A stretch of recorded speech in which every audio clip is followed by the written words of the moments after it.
하나님의 크신 은혜와 사랑과 축복이 우리 모든 성도들의 가정 속에 늘 함께 하시기를 간절히 소망합니다.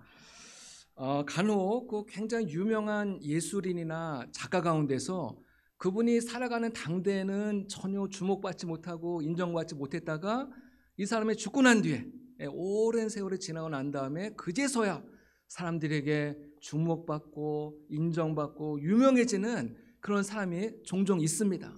한번 사진 한번 보여주시겠습니까? 이분이 누군지 한번 알아맞혀 보시고. 누굴까요? 고호. 원복이가 맞췄어요? 하윤이가?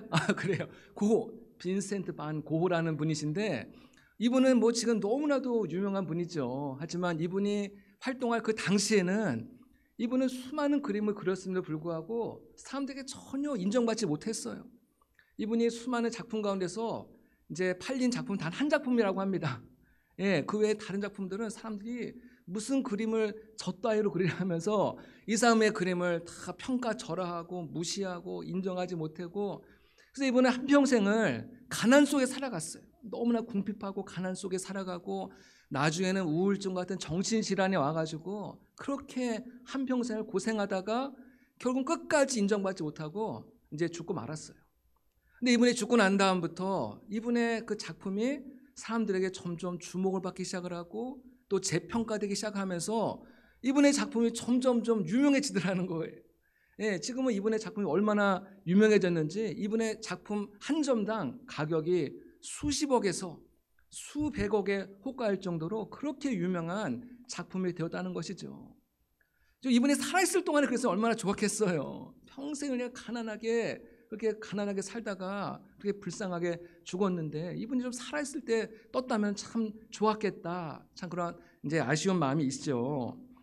이처럼 성경 속의 인물 가운데서도 그 당대에는 별로 사람들에게 인정받지 못했어요. 별 볼 일 없는 사람이었어요. 하지만은 나중에 먼 시간이 지났을 때 이분이 진짜 믿음의 사람이었구나. 그분의 믿음의 진가가 드러나고 많은 사람들이 인정하는 그런 위대한 믿음의 사람으로 서는 일들이 있다는 거예요. 오늘 말씀에 등장하고 있는 바로 레아라고 하는 여인이 바로 그런 여인이었습니다. 이 레아와 이 라헬은 서로 자매지간이에요. 레아가 언니고 라헬이 동생이죠. 근데 레아는 이 동생에 비해서 외모가 조금 떨어졌나 봐요. 이 라헬이 굉장히 외모가 출중하고 매력적이고, 그러니까는 야곱이 이 레아의 모습을 보면서 한눈에 반했어요. 저 여인은 내 여인이다. 찜했어요. 그래가지고는 이 라헬을 자신의 아내로 맞이하기 위해서 자신의 외삼촌이면서 또 라헬의 아버지인 라반에게 가서 당신의 딸 라헬을 나에게 아내로 주십시오. 당신의 딸 라헬을 나에게 아내로 준다면은 제가 당신 밑에서 7년 동안을 돈을 받지 않고 제가 무상으로 일을 해드리겠습니다. 그러니까 라반이 그 얘기를 듣더니 괜찮은 제안이거든요. 다른 사람한테 주는 것보다는 그 자신의 친척인 야곱에게 믿고 맡길 수 있는 야곱에게 자신의 딸을 주는 게 더 낫겠다 싶어가지고 그렇게 서로 약속을 했어요. 그래, 도장 딱 찍었어요. 그래서 이 야곱은 저 사랑하는 저 아름다운 여인 라헬을 나의 아내로 맞이할 것이라는 그 들뜬 꿈을 안고서 7년을, 성경에 보면은 7년을 수일처럼 여겼더라. 7년을 수일처럼 여기면서 그렇게 기쁘게 그 야곱이 한 일이 굉장히 고된 일이거든요. 그 짐승들 돌본 일이 얼마나 고되고 힘든 일인데도 불구하고 라헬을 아내로 얻을 수 있다고 하는 그 기대감 때문에 정말 기쁘게 7년 동안을 열심히 일을 했습니다. 그리고 약속한 7년이 돼서 마침내 성대하게 결혼식을 치르고 또 첫날 밤도 보냈어요. 근데 아침에 일어나니까는 천지가 개벽할 일이 생겼죠. 야곱의 옆에 누워있는 여인은 누구였어요? 라헬이 아니라 그 언니 레아가 누워있는 거예요. 그러니까는 야곱이 너무 충격을 받은 거죠. 이게 도대체 어떻게 된 건가?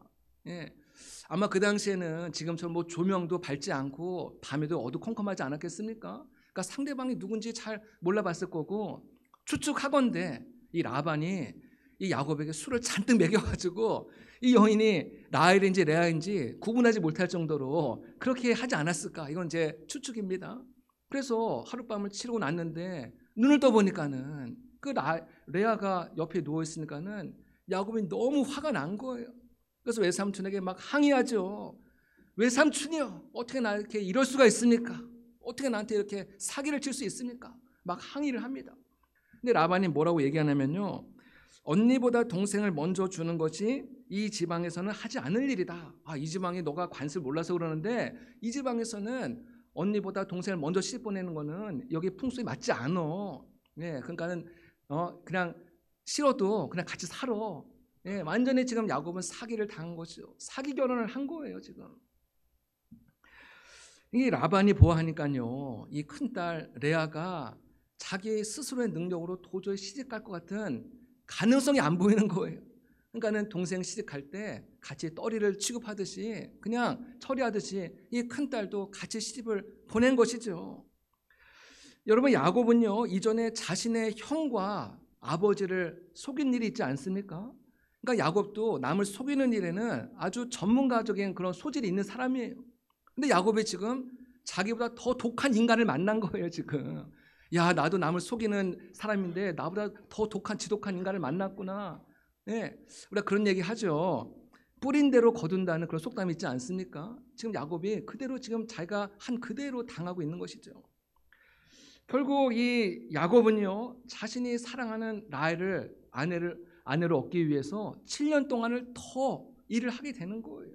7년 동안을 더 고생하면서 일을 합니다. 그러니까는 총 몇 년을 일을 한 거예요?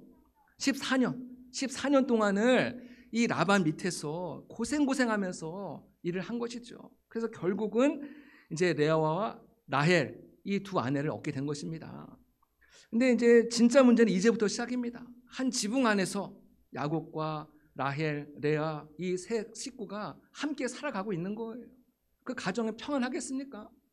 근데 야곱은 라헬은 사랑하는데 레아는 어때요? 레아에게는 마음을 주지 않는 거예요. 눈길조차 주지 않는 거예요. 아마 야곱은 레아를 볼 때마다 저 여인 때문에 내가 7년 동안을 더 고생한 걸 생각하니까는 아주 분하고 억울하고 우라가 치미는 거예요. 그 여인 볼 때마다 자꾸만 그런 생각이 떠오르지 않겠습니까? 여러분, 사실은 레아의 잘못인가요? 아니죠. 레아의 잘못은 아니에요. 레아는 그냥 아버지가 시킨 대로 한 거거든요. 여러분, 레아라고 해서 이 야곱과 뭐 사랑해서 결혼한 게 아니잖아요. 그러니까는 이 레아의 인생도 이 삶이 꼬여버린 거예요. 예, 자기도 전혀 원치 않는 방향으로 자신의 인생이 막 흘러가니까는 얼마나 속상하겠어요. 더군다나 남편에게 완전히 지금 천덕꾸러기 신세를 받고 있으니까는 얼마나 마음이 상하고 괴롭겠습니까? 이 레아도 여자니까 그래도 이왕 결혼했으니까 그래도 남편의 좀 사랑을 받아보자 해가지고 남편을 위해서 더 열심히 하는 거예요. 맛있는 반찬도 해서 올리고 또 집안의 어려운 일들, 험한 일들 다 자기가 직접 나가서 다 하고 고치고, 그러면 좀 남편이 마음을 좀 돌이킬까?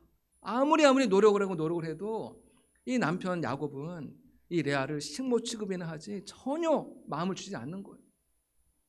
남편이 이렇게 자신을 또 무시하니까요, 동생 라헬도 언니를 똑같이 무시하는 거예요. 남편이 무시하니까는 동생도 언니를 무시하지 않겠어요? 그러니까는 이 레아는 어느 누구에게도 환영받지 못하고 사랑받지 못하는 참 가련한 여인이 되고 마는 것이죠. 그런데 이러한 레아의 모습을 처음부터 묵묵히 지켜보던 한 분이 계셨습니다. 그분이 누구일까요? 하나님이 레아가 이렇게 지금 남편에게 사랑받지 못하고 저렇게 가련하게 살아가는 모습을 하나님이 계속 지켜보고 있었던 거예요. 오늘 31절에 말씀하고 있지 않습니까? 여호와께서 레아가 사랑받지 못함을 보시고 그의 태를 여섰다 말씀하고 있어요. 예, 하나님이 레아가 사랑받지 못하는 모습을 다 지켜보고 있는 거예요. 이 레아의 모습을, 이 마음을 누가 알아줄 수 있겠어요? 남편이 알아주겠어요? 아버지가 알아주겠어요? 동생이 알아주겠어요? 동생은 오히려 더 언니를 미워하는 걸요. 어느 누구도 이 레아의 상한 마음을 알아주는 이가 한 사람도 없는 거예요.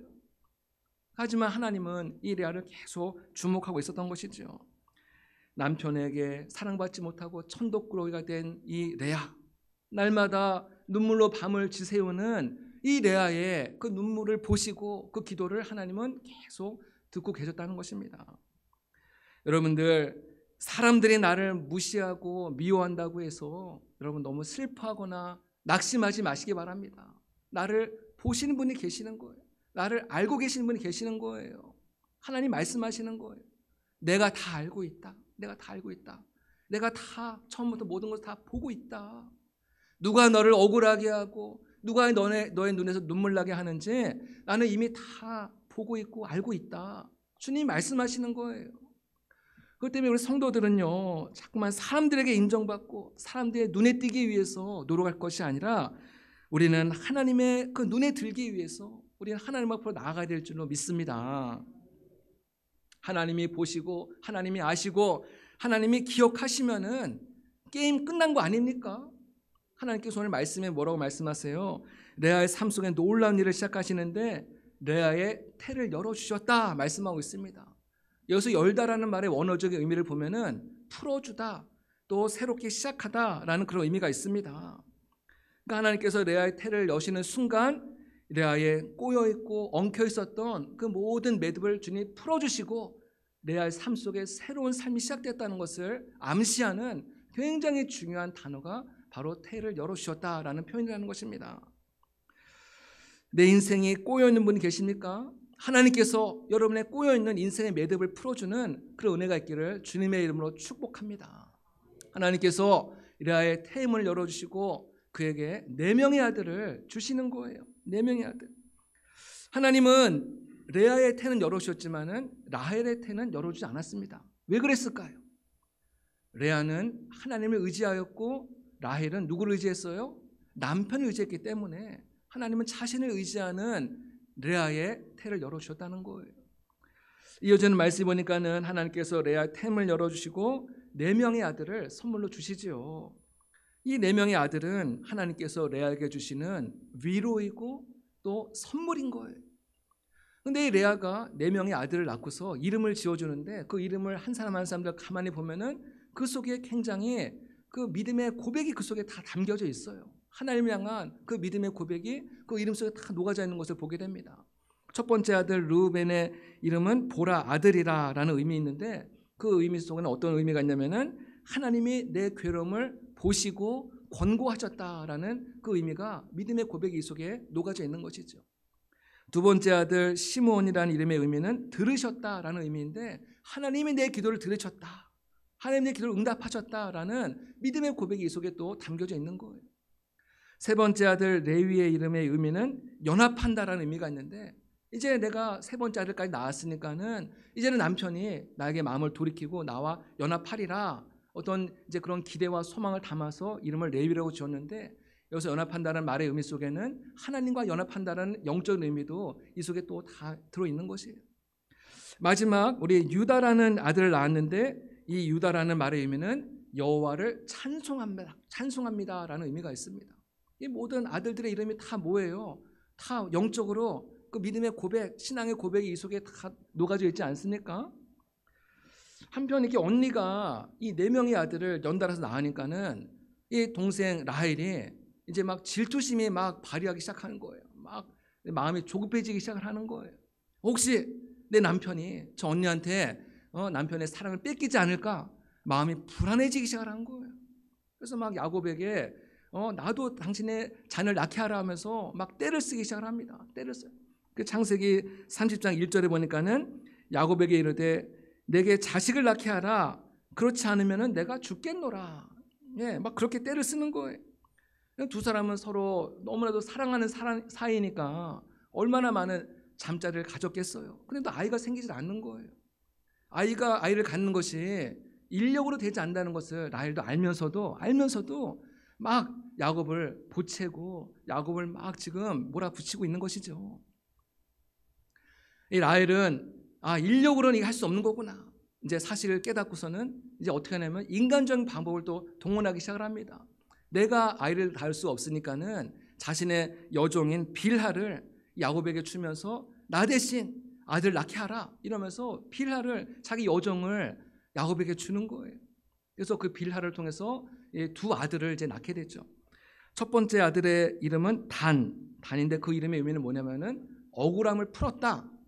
또 두 번째 아들의 이름은 납달리인데 경쟁한다라는 의미가 있습니다.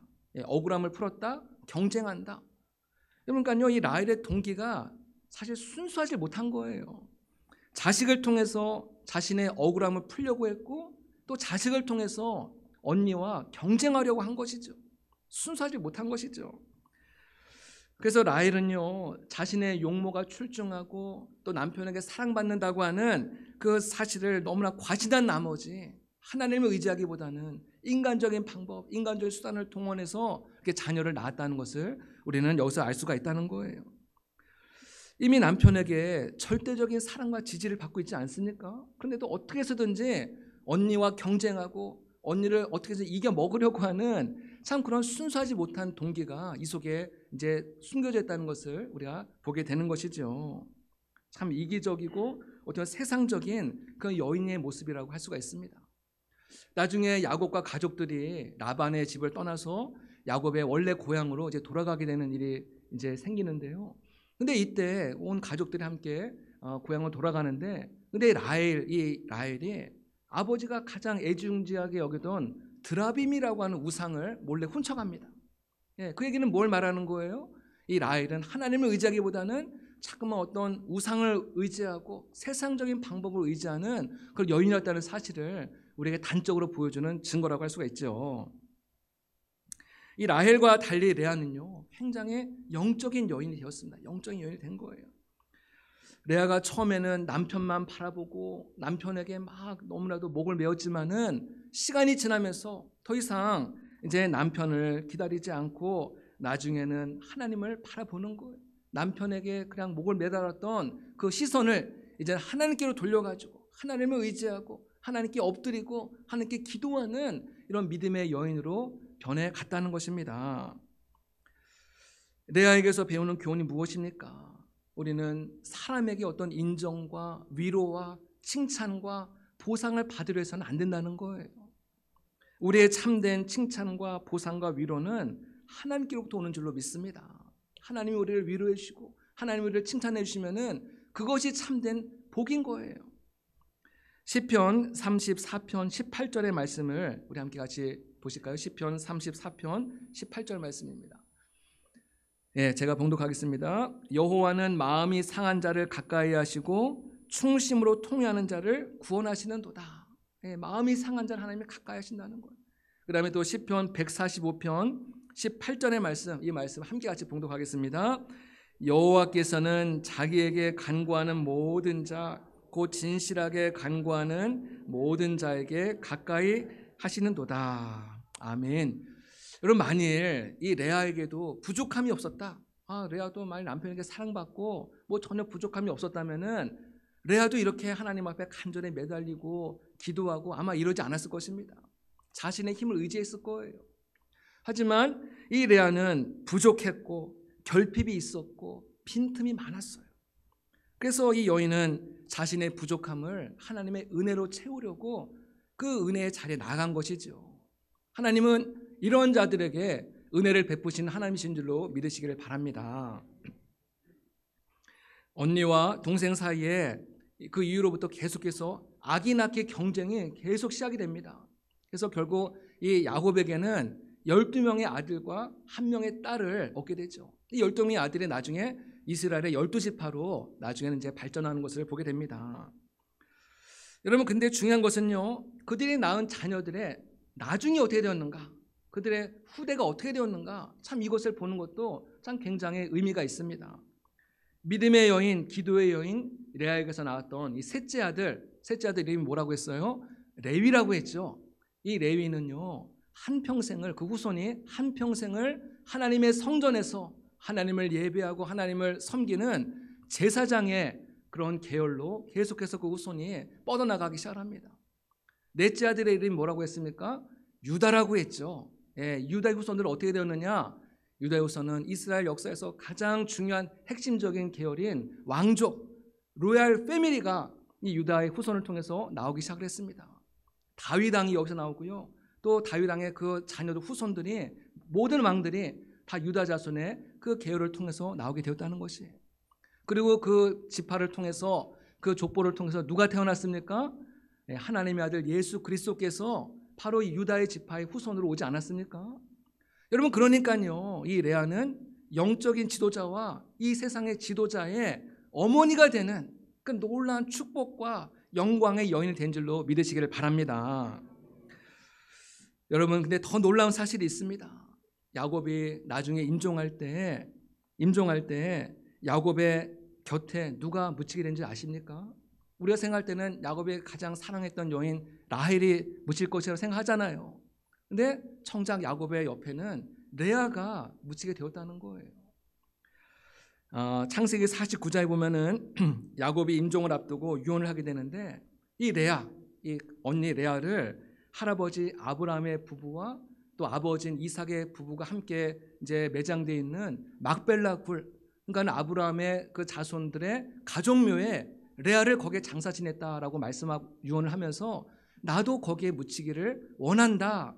내가 죽으면은 나를 레아 옆에 묻어달라. 그렇게 지금 유언을 남기고 있다는 거예요.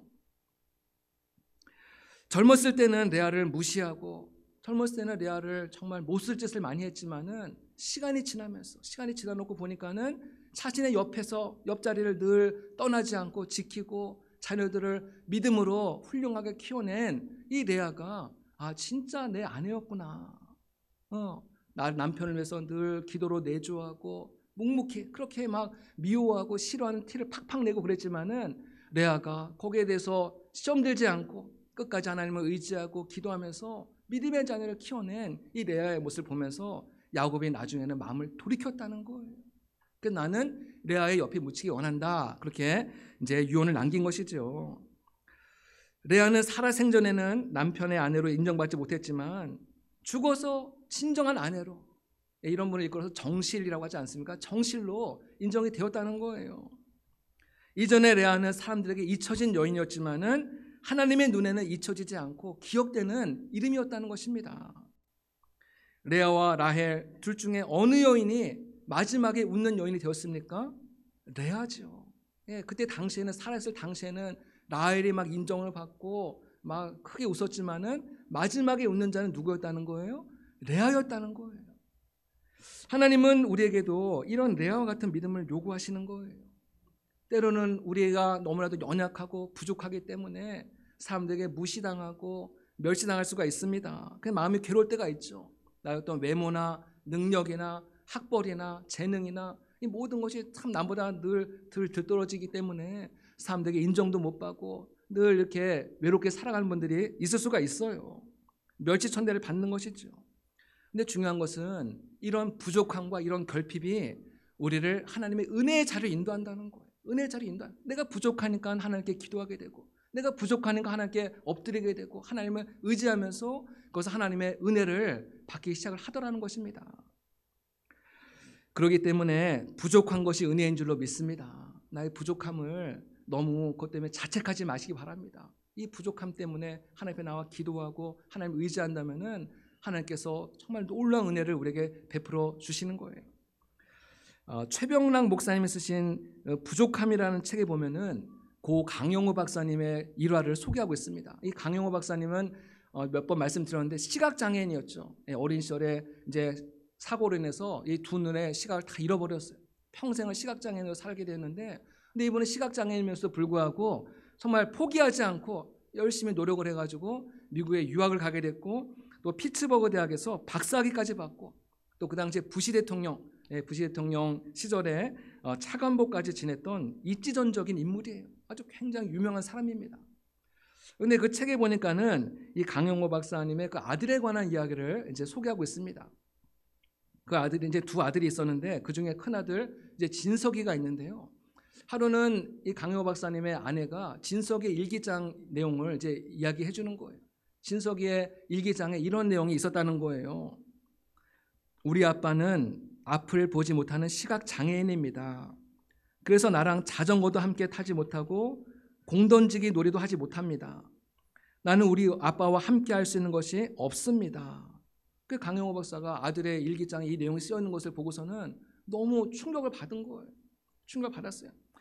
그리고 이 강영호 박사는 점자로 된 그 어린이 동화책을 가지고 이제 그 진석의 방에 침대에 가서 이제 진석과 대화를 나누기 시작한 것입니다. 그러면서 이렇게 말을 합니다. 진석아, 아빠가 신기한 거 보여줄까? 그러니까 진석이가 물어봐요. 뭔데요? 이 아빠는 캄캄한 데서도 글을 읽을 수 있어 하면서 이제 불이 다 꺼져 있는 그 침실에서 그 아들을 위해서 점자로 된 동화책을 다 읽어주는 거예요. 그 아들이 잠들 때까지 읽어주는 거예요. 그러니까는 이 진서가 너무 그게 신기한 거예요. 그래서 학교에 가가지고 친구들한테 막 자랑을 해요. 야, 너희들 아빠는 눈 감고 책을 읽을 수 있어? 우리 아빠는 캄캄한 데서도 동화책을 읽어주실 수 있어. 이러면서 막 자랑을 하니까는 친구들이 막 부러워하는 거예요. 정말 그러니? 하면서 막 부러워하니까는 또 진석이는 막 의기양양해져가지고 너무 뿌듯해했다는 이제 그런 이야기가 있는데요. 근데 이제 이 아이가 커서 이제 대학을 진학하게 되는데 미국에는 대학을 들어가려면은 에세이를 반드시 써야 되거든요. 근데 진석이가 에세이를 쓰면서 무슨 제목으로 썼냐? 어둠 속에서 들려주는 동화 이야기. 아버지의 그 경험, 그 어릴 적에 아버지의 경험을 에세이로 썼고 그 에세이가 그 대학의 그 많은 사정관들의 마음에 큰 울림과 감동을 주면서 그가 원하던 대학에 그 많은 사람들이 부러워하는 그 대학에 입학할 수 있었다는 거예요. 예. 그 후에 아버지처럼 앞을 보지 못하는 사람들의 눈을 치료하기 위해서 이 진석이가 의사가 됩니다. 그래서 3만 번 이상의 눈 수술을 집도해가지고 워싱턴 포스트가 선정한 2011년 최고의 슈퍼 닥터로 뽑히기까지 했습니다. 예, 이런 참 놀라운 일이 일어난 것이죠. 이 강영호 박사님이 자신의 결핍, 자신의 부족함, 자신의 장애를 부끄러워하거나 감추지 않고 이것을 오히려 장점으로 만들었을 때 그 아들의 마음속에 일평생 지워지지 않는 큰 감동과 울림을 주었고 또 진서가 나중에 어른이 되어서 많은 사람들에게도 감동을 주는 그런 위대한 삶을 살아가게 되었다는 것입니다. 이것이 그리스도인의 삶인 줄로 믿습니다. 예, 우리 그리스도인의 삶이라고 해서 대단히 크게 성공을 하고 유명해지고 이것만이 그리스도의 삶은 아니거든요.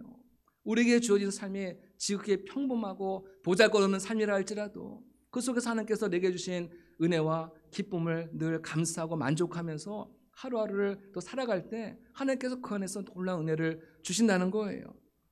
내가 지금 실패했다고 해서 하나님 나를 버리신 것이 아니라는 거예요. 오히려 내가 실패하고 또 내가 부족함의 그 자리에서 하나님의 은혜를 경험한다면은 그것이 진정으로 하나님이 기뻐하시는 성공이고 그것이 진정한 축복이 되는 것을 믿으시기를 바랍니다. 레아가 하나님의 때를 끝까지 참고 인내하고 기다릴 때 하나님께서 마침내 레아에게 놀라운 은혜를 베푸셨습니다. 오늘 우리 가운데서도 레아와 같은 인생의 길을 걸어가신 분도 아마 계실 줄로 압니다.